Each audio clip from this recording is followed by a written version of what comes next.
So Iceland went through a very difficult time in the 1970s when oil prices, there was this tremendous shock of oil prices globally. Iceland found itself with some hydroelectricity generating capacity, but a lot of it was oil produced. And as a result, they ended up recognizing that they were exposed to global markets in a way that was not helpful to their economy. They really took a hit.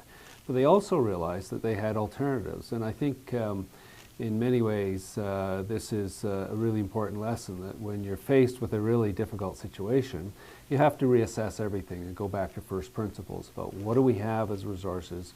And so what they did was they realized that they were sitting right on a tectonic plate, or two tectonic plates coming apart in the middle of the Atlantic Ocean, and they had a lot of geothermal energy.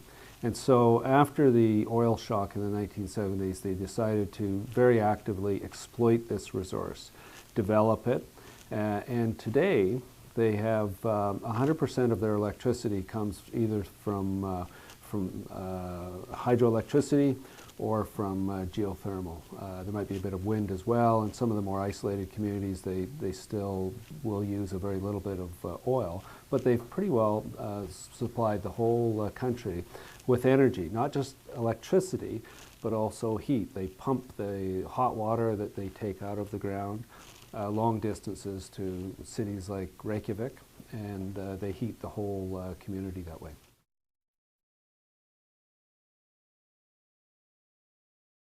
I think as Albertans we can take a lot from what Iceland learned in the 1970s.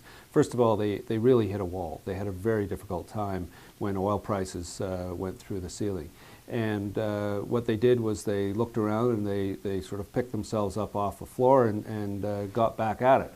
And really tried to understand what they had in terms of resources and how they could make the best of that. I think as Albertans, we have immense resources of all kinds. We have a very talented human capacity in Alberta. It's a well-educated workforce. It's very resilient, very tough. People have been through good times and tough times, and people are resilient as a result of that. And so we need to use all of these tremendous resources that we have as Albertans to pick ourselves back up, reassess the landscape, and then take a fresh crack at how we make use of the resources in this province.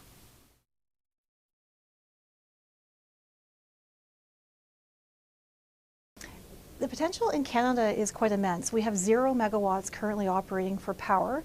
However, we do have about 13 small installations for the direct use of heat. But I'll talk mostly about power. We think from an industry point of view that 5,000 megawatts could be built by 2025. And that just sounds like, how could you get 5,000 megawatts going from 0 all the way in just a few short years? However, there really is that much potential available from existing operations, and we call that co-produced fluids. In Alberta, we're probably looking at between 2,000 and 9,000 megawatts of readily available resource. In BC, it's much larger. We're looking at anywhere upwards from 5,000 to 15,000 megawatts. I think it's important to recognize that geothermal, the word, is a lot like the word petroleum. And we have evolved in thinking that petroleum could be oil sands, it could be oil, it could be natural gas, light natural gas, sour natural gas. Geothermal itself are many different types of resource. So in Alberta, for example, we have the Rocky Mountain Trench and the Rocky Mountains, which is a hot and a wet rock. So Banff would be a good example, the hot springs there, Jasper, there's also warm springs in the Canmore area. So again, thinking hot and hard rock, but wet and fractured. And then you have the type that is the oil company type. So the hot sedimentary basin, which is part of the Western Canada Sedimentary Basin, which is one of the largest aquifers in the world, it itself is warm. In some places it's hot. So for the past 100 years, oil and gas holes have been drilled. However, they've been relatively shallow. And the shallower you are, the cooler it is. But now as that industry, the oil industry itself matures, they have to go deeper and deeper. So for example, Gulf of Mexico, they're drilling 10-kilometer wells. We're not quite there yet in Alberta, but our wells are approaching 5 and 6 kilometers. And so we've actually drilled through softer rock that are pools of natural gas, oil, and water. And we have found all the geothermal that Alberta needs, especially if you're thinking about substituting geothermal power for baseload coal power or even baseload natural gas power. And it's just because the oil industry itself has matured and gone deeper for their resource that we're taking advantage of the natural gradient of the earth. So for every 100 meters that you go, it goes up by about, every 1 kilometer goes up by about 30 degrees Celsius. So 30 times 3 is approximately 100 degrees Celsius. That's the temperature of boiling water. And if we're drilling into the 3 to 4 kilometer range in Alberta in that softer rock, you want to take advantage of the 400,000 active oil wells and gas wells that are happening right now. It requires, though, a change in thinking about this resource. Many people approach geothermal. Everything, of course, is bigger is better because of economies of scale. But to take advantage of existing infrastructure, smaller becomes beautiful. Because now we're talking about microelectricity. The oil or gas well has been drilled. It has a set diameter of pipe. But of course, the beauty is the money has been spent on drilling that well. And the equation for making power is really just two variables, temperature times flow. So even though at depth we can approach that temperature that we want, the flow rate will be restricted by the size of the oil and gas well. And so those wells can only produce micro power. And what we're suggesting is keep on producing the oil and gas. However, in a conservation type of approach, if the water or fluid coming up is hot enough and it can make micro electricity, you can sell that too. The AESO and the Alberta Electric System Operator is now charged by the provincial government to go ahead and look at microgeneration rules as well as renewable power prices. That will be coming out in fall of 2016. And I think now, even though it's micro power, that times a renewable power price, which will be a premium price compared to grid power, will make a good business case.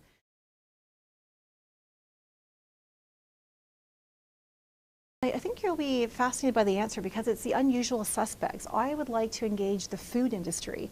It's not just about power, decentralized power, it's about decentralized food as well. If all this heat is coming up from the well, you can't really move heat around. When it's a very high pressure, high temperature steam, you could move heat maybe 4 to 10 kilometers, but that's not what we're producing. So what are we going to do with bathtub type water?